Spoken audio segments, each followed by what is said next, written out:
yang terkait dengan risiko. Yang pertama risiko strategik, yang kedua risiko kepatuhan, yang ketiga risiko imbal hasil, dan yang ketiga, yang keempat risiko investasi dan pengelolaannya. Sebelumnya kami ingin memperkenalkan diri. Saya Rafli Faisal Firdaus dengan NPM 2251 Saya Dea dan Karanita dengan NPM 2251 Saya Ratu Kusuma dengan NPM 2251 Saya Rizky Islam dengan NPM 2251 Saya Muhammad Februari Rumah Yudi dengan NPM 2251 Dari yang pertama yaitu risiko strategik. Dalam konteks bank syariah di Indonesia merujuk pada potensi kerugian yang timbul akibat keputusan strategis yang tidak tepat, implementasi strategi yang kurang efektif, atau perubahan eksternal yang signifikan yang mempengaruhi strategi bisnis bank. Risiko ini dapat mengganggu kemampuan bank dalam mencapai tujuan jangka panjangnya.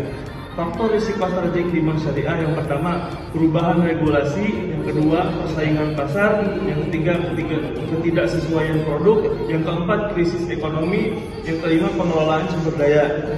Implikasi risiko strategik, yang pertama, penurunan daya saing, yang kedua, hilangnya kepercayaan nasabah, yang ketiga, gangguan terhadap pertumbuhan dan keberlanjutan usaha, pelanggaran prinsip syariah yang merusak reputasi bank.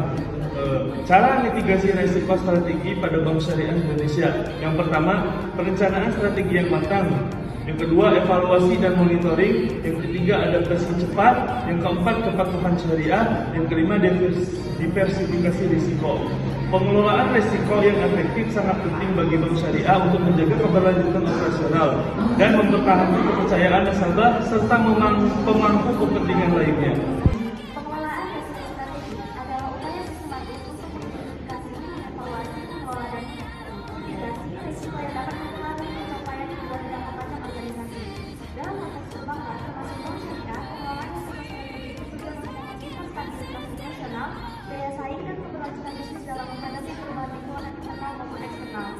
Tahapan-tahapan pengelolaan risiko strategik: yang pertama, identifikasi risiko, kedua, penilaian risiko, ketiga, perencanaan respon risiko, empat, implementasi strategi mitigasi, lima, monitoring dan evaluasi. Kemudian strategi mitigasi risiko strategik yang pertama, perencanaan strategi risiko defensif, kedua, diversifikasi bisnis produk, ketiga, investasi pada teknologi dan inovasi, empat, penguatan kapasitas SDM, lima, kolaborasi dan kemitraan, enam, kepatuhan terhadap regulasi dan prinsip syariah. Manfaat pengelolaan risiko strategik yang pertama, mengurangi ketidakpastian, meningkatkan daya saing, melindungi reputasi dan mendukung keberlanjutan. Yang kedua adalah resiko kepatuhan.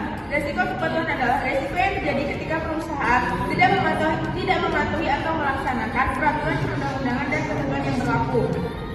Resiko kepatuhan dapat berasal dari perilaku hukum atau perilaku organisasi. Manajemen resiko kepatuhan yang efektif dapat membantu perusahaan meningkatkan efisiensi dan kinerja keuangan, meminimalkan kesalahan perusahaan, berfokus pada pengambilan keputusan operasional yang tepat. Selanjutnya, langkah pengelolaan. Yang pertama, penerapan tata kelola syariah. Yang kedua, audit internal dan eksternal. Yang ketiga, sosialisasi dan pelatihan. Dan keempat, penerapan sistem pengawasan. Yang kelima, komunikasi transparan. Selanjutnya yang ketiga, risiko imbal hasil atau rate of return adalah risiko yang terjadi ketika bank mengubah tingkat imbal hasil yang diberikan kepada nasabah. Risiko ini dapat terjadi karena perubahan tingkat imbal hasil yang diterima bank dari penyerahan dana. Risiko imbal hasil merupakan salah satu risiko yang dikelola oleh Bank Syariah atau BSI. Risiko lainnya yang dikelola BSI adalah risiko hukum, risiko reputasi, risiko strategi, risiko kepatuhan. Selanjutnya, pengelolaan risiko imbal hasil. Langkah pengelolaan. Yang pertama, diversifikasi portofolio. Yang kedua, profit equalizing ratio. Yang ketiga, komunikasi yang jelas dengan nasabah. Yang keempat, peningkatan kinerja investasi. Yang kelima, pemantauan pasar. Pengelolaan risiko investasi. Risiko investasi muncul dari potensi kerugian akibat keputusan investasi yang tidak optimal atau kegagalan mitra usaha. Langkah pengelolaannya. Yang pertama, analisis dan due diligence. Yang kedua, manajemen portofolio. Yang ketiga, monitoring dan evaluasi proyek. Yang keempat, kerjasama dengan mitra profesional. Yang kelima, pengelolaan risiko likuiditas. pendekatan terpadu untuk ketiga risiko. Yang pertama, implementasi manajemen risiko terintegrasi, enterprise risk management. Yang kedua, pemanfaatan teknologi. Yang ketiga, pelibatan pemangku kepentingan. Yang keempat, evaluasi berkala. Sekian presentasi dari kami.